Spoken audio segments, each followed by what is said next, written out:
In fact, we have a single strength in Ukraine. This strength lies in our unity. As long as we remain united, it will not matter to us at all in what order challenges arise, other threats. Unity is the key, above all, to our success. And what is a successful Ukraine that we can showcase? Of course, it is a strong Ukraine. Strong. No illusions that it will be strong. If it is non-aligned or weak in a bloc, no, it will not be. A strong Ukraine is a strong Ukraine, strong in its army, strong government, and so on. To show the world what Ukraine is, what it deserves, we must feel what we can do for our own people. First of all, a sense of security, no matter what it costs us there. And a sense of security, again, I repeat, relying solely on our own strength. Because when you transfer your security to someone else, under any guise, that security immediately disappears. Therefore, we must demonstrate a sense of security. We must show that we are a country of unlimited possibilities. We can develop, we can grow. Such opportunities will also be available to our children, grandchildren, and so on. And thirdly, that we are an absolutely fair country, where truly a nation of heroes independently builds first and foremost its own future. Well, of course, if we are to showcase the emblem of our country on the international stage, looking at 193 countries in the world, what distinguishes our country, among others? It is our power, our military might. And I repeat once more that our strength lies in the fact that we are now operating with quite modern technologies. Different countries may master such technologies over varying periods.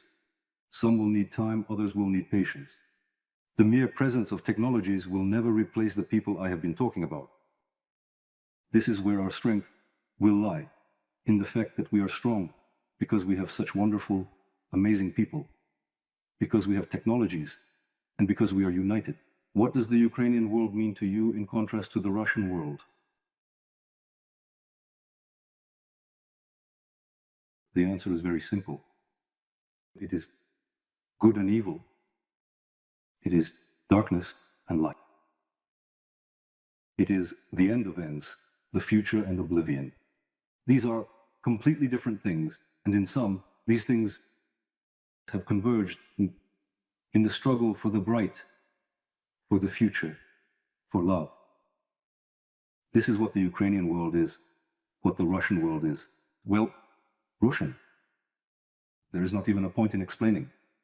This is what kills us every day. Evidence that we did not exist. But we do exist.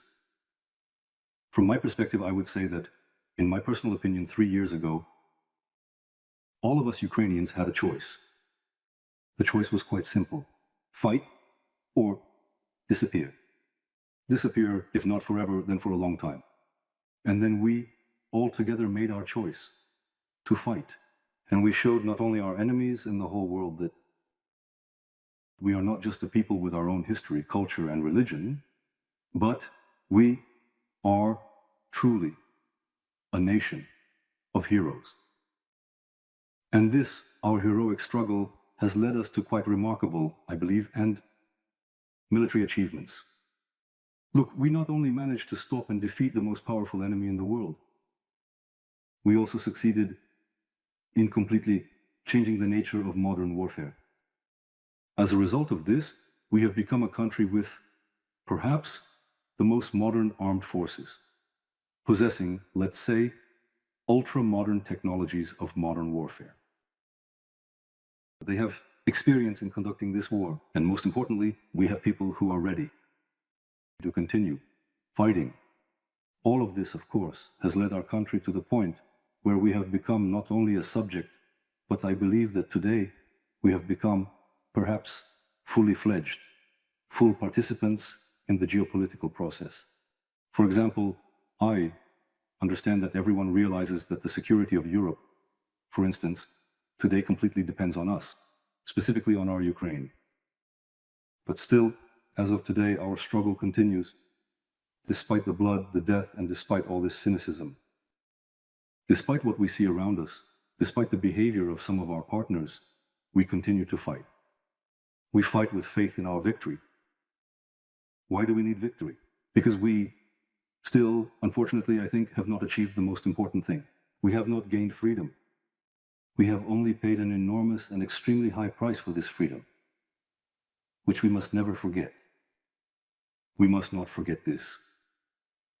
And accordingly, in fact, again, today we are faced with the choice of what to do next.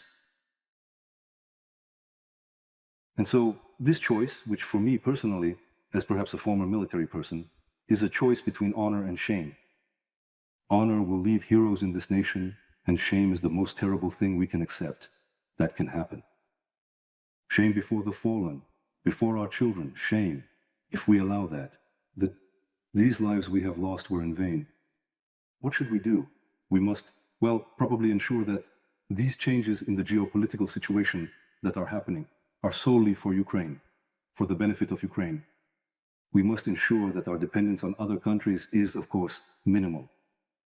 And of course, in our country, we must think, first of all, about the fact that the nation of heroes deserves not only respect, but truly deserves a better life.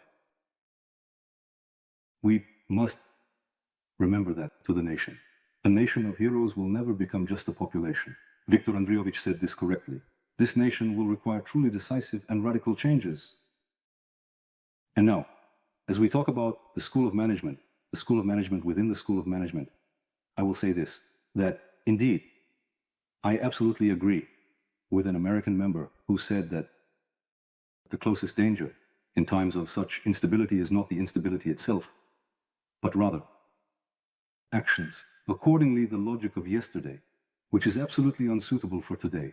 Therefore, I believe that God loves Ukraine, He is on its side, and the future of Ukraine is absolutely in our hands. Thank you very much. I will tell you about the true face of war, what it really is. And in reality, we are again talking about freedom and choice. Yes, so war is your choice to make two important decisions. The first decision is not to be afraid to die. And that means being ready for self-sacrifice. Such an important decision must be made by everyone joining the armed struggle. But dying for Ukraine, for your people, is not enough. You also need to make a second decision. Also very difficult and very important. And the second decision is that you must decide and be ready to kill. And it is the readiness not only for self-sacrifice, but also the readiness to kill for Ukraine, for its land, for its people, for one's own family, that brings us to that fighting spirit which allows us to conduct armed struggle. So where does it come from? Perhaps it's a special diet. No. Perhaps it's some special weather conditions in which we are raised? No. Maybe it's some other external factors? No. It's all thanks to our code. The code of our nation, which is embedded in us, specifically in the form of culture. That's what our eternal enemy is fighting against. Against the culture that is built first and foremost on history. And with this history, with this culture, our enemy also fights. Well, now what should we do? And we need to do only one thing. For culture, first of all, ensure that this chain of this genetic code does not break. But rather, it should expand and continue to be embedded in our children, grandchildren, and our nation.